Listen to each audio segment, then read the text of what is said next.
when I die at that moment, when I look back, am I going to say, hey, that was pretty darn good? And that's what I want to achieve. So whatever I can think back and feel really, really good and proud about how this life was lived. And that will tell me whether or not that life was lived in alignment with my purpose. So I encourage people to do a little fantasy test for the last day. Exactly. I think about that a lot, and I think it can be scary to think about the fact we all are going to die, but at the same time, it can Mhm. be really liberating because it instantly puts it in perspective. You know, if you're thinking on your deathbed, am I going to be looking back on my life and regretting that I didn't have more status or more money at this point or this, that, the other? Probably not. Am I going to be regretting that I didn't make enough time for the people I cared about, for the experiences that really were important to me, for standing up for a cause that was really whatever it is? That's probably what you're going to regret.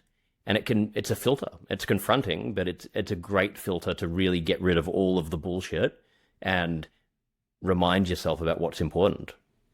Yeah, yeah. I think um, I think learning is important, growing as a person, that's always very satisfying.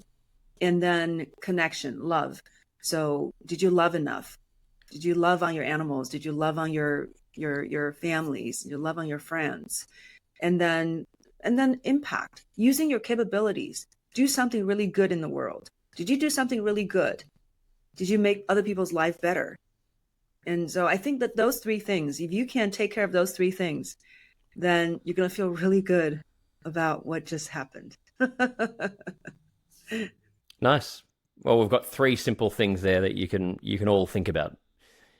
So you've Mhm. got a fascinating personal story, and part of that you had a process of trying to move to the US and having to go through a lot of adversity to get there. Tell me about that. Um, yeah, I grew up on a university campus in Beijing um, in the 80s. In 1989, that was when there was a big incident in Tiananmen Square. You probably are aware. So Mm. that was a big political shift. And that shift resulted in the government changing policies on what to do with these college students when the college education was free. But a lot of students wanted to go abroad and study, and which caused what's called brain drain of China. And so the government wanted to put a stop to it. And I had always known that I wanted to come to America since I was 15. I just, something about it's really, really exciting, like spoke to the core of me. Sometimes you don't know exactly why, except that it seems very, very exciting. So the excitement really is things bubbling up from deep inside of you, right? That excitement, like I want to be there. But when the government changed policy, that's when I had to pivot because I thought I was going to come to America when I was finished 4 years of school, actually 5 years. I was studying architecture, but because of that shift, I ended up needing to work really hard to try to get out really early. So I wrote about this whole thing in the book Tiger of Beijing. So that's my story. So there's a lot of nuances to it, but basically I tried really hard. So abruptly, all of a sudden, I needed to excel in English. I needed to prepare all these documents and jump through all these hoops, all these bureaucratic obstacles to get to the point where I could stand in front of American embassy and with the school accepting me to and with scholarship. Somehow I have to get there. And even though I worked really hard for 18 months and I got there, I got a scholarship to Massachusetts, Clark University, and then yeah, I overcame all the obstacles, and it was some are pretty hard, but still I was rejected. So that was the journey where it was the first time that I had to really overcome and use my will.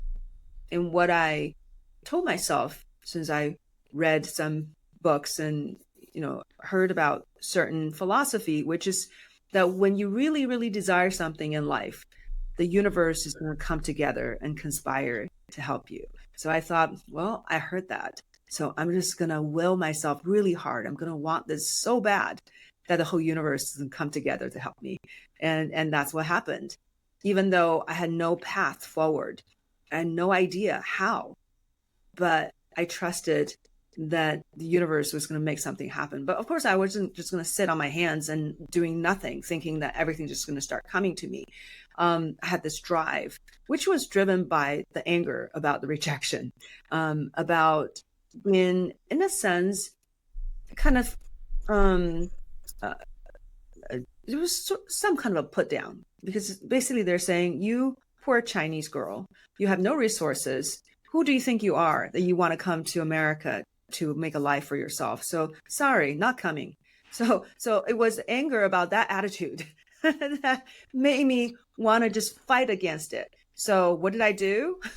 I did something that's completely, unconventional.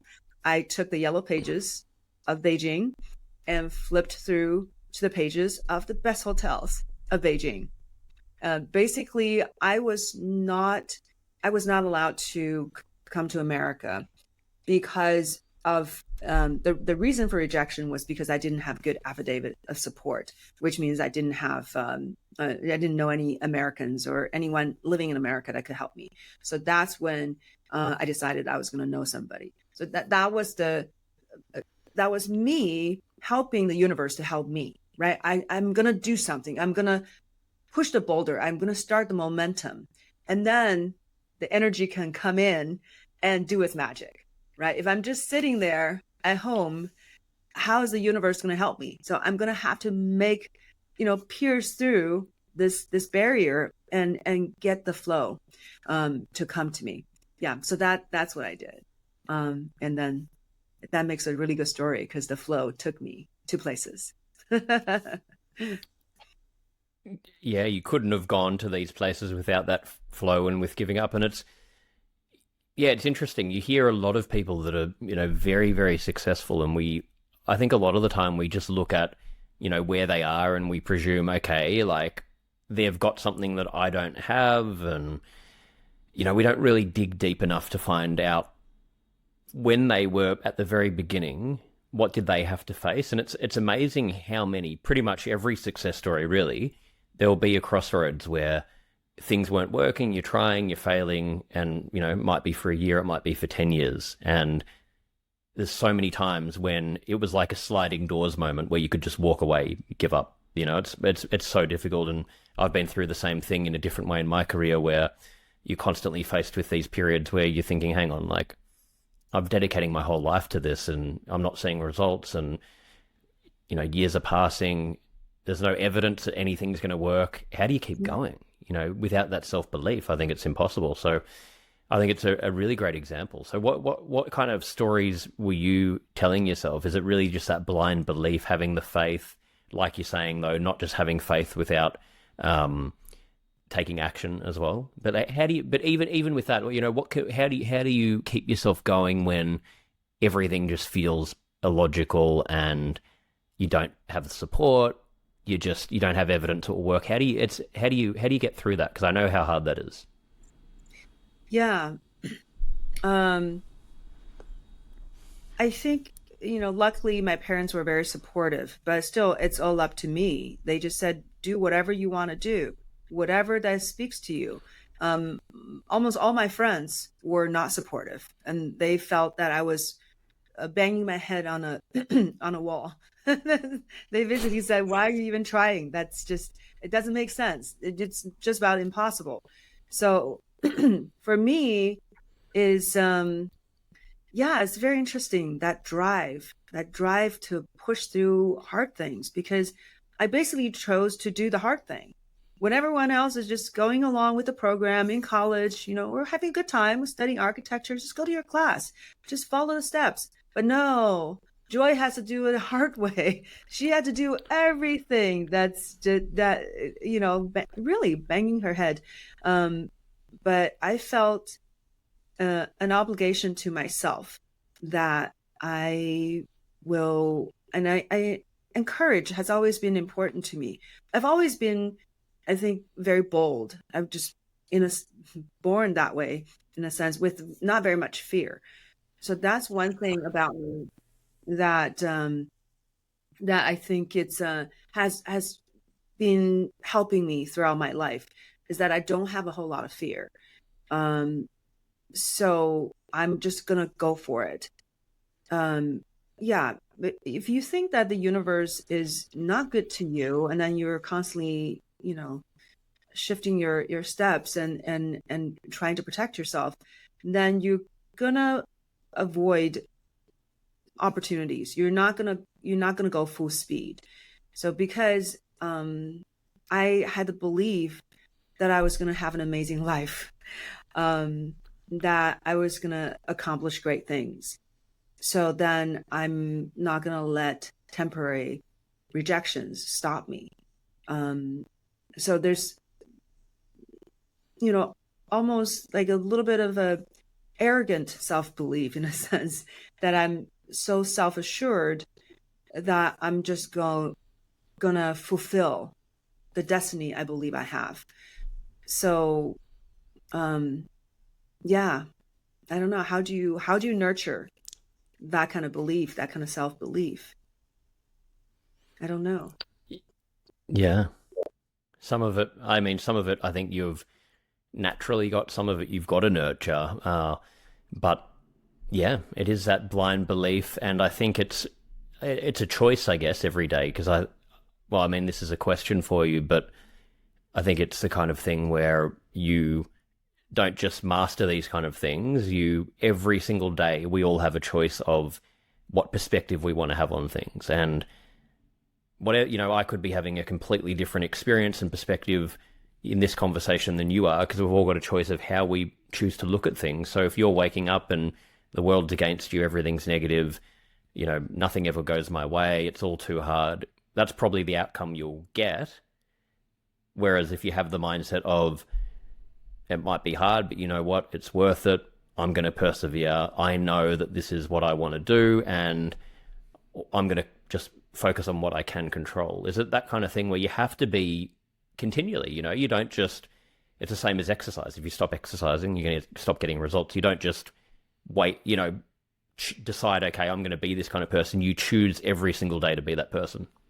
Right, right. You choose your destiny. So, because now I'm thinking back, remembering how I was as a 13-year-old, being completely confused about what life is about.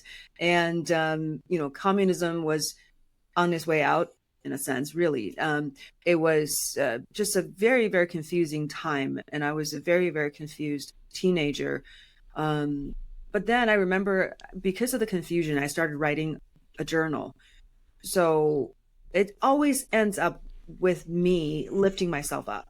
It will start with feeling lost, feeling down, feeling discouraged, or just feeling that I'm not knowing my place in life. And then every time it will end up, I will talk and talk and talk until the strength is talked out of me. Like it just starts to emerge. And then I lift myself up. It's very interesting. So I think it is a choice.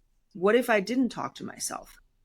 What if I just let it all bottle up and stay confused? But if you start to talk and start to dig deep inside, maybe that strength will just come out of you.